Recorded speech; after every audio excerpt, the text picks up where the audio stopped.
কাকসার কঙ্কেশ্বরী পূজা কমিটির পক্ষ থেকে আজ পয়লা বৈশাখের দিন শুভ নববর্ষ উপলক্ষে কাকসার রথতলায় হনুমান মন্দির প্রতিষ্ঠা দিবস ও তার পাশাপাশি সকালে একটি কলস যাত্রার আয়োজন করা হয়।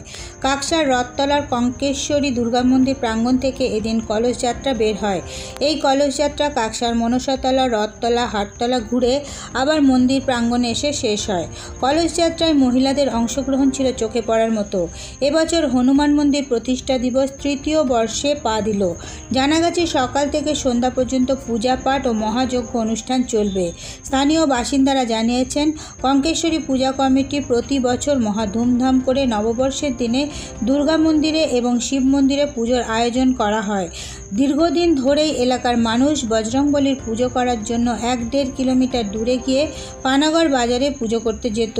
পরে এলাকার জনসাধারণের জন্য কাকসা কঙ্কেশ্বরী হনুমান মন্দির প্রতিষ্ঠা করা হয়। তারপর থেকে এলাকার স্থানীয় বাসিন্দারা একত্রিত হয়ে হনুমান মন্দিরের পুজোতে অংশগ্রহণ করছেন।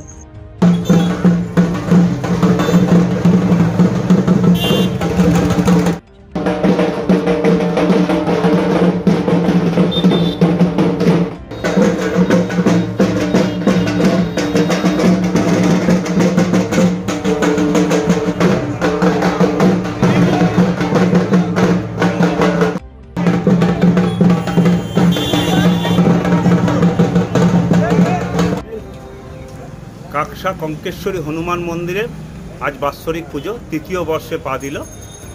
এলাকার প্রতিটি মানুষকে জানাই কাকসা কঙ্কেশ্বরী মন্দির কমিটির পক্ষ থেকে শুভ নববর্ষরে আন্তরিক প্রীতি শুভেচ্ছা ও আন্তরিক অভিনন্দন।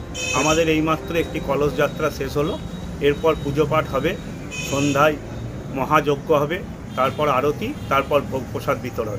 তৃতীয় বর্ষে পা দিল আমাদের কাকসা রথতলায় হনুমান মন্দিরটি তৃতীয় বৎসরে পা দিল। সাংস্কৃতিক অনুষ্ঠান কিছু নেই, আজ সারাদিন ধরে সারাদিন ধরে পুজো পাঠ হবে, মহাযজ্ঞ হবে, তারপর ভোগ প্রসাদ বিতরণ হবে। আচ্ছা, কলস যাত্রা কতজন অংশগ্রহণ করেছিল? কলস যাত্রায় পুরুষ মহিলা নিয়ে প্রায় 150 জন অংশগ্রহণ করেছে।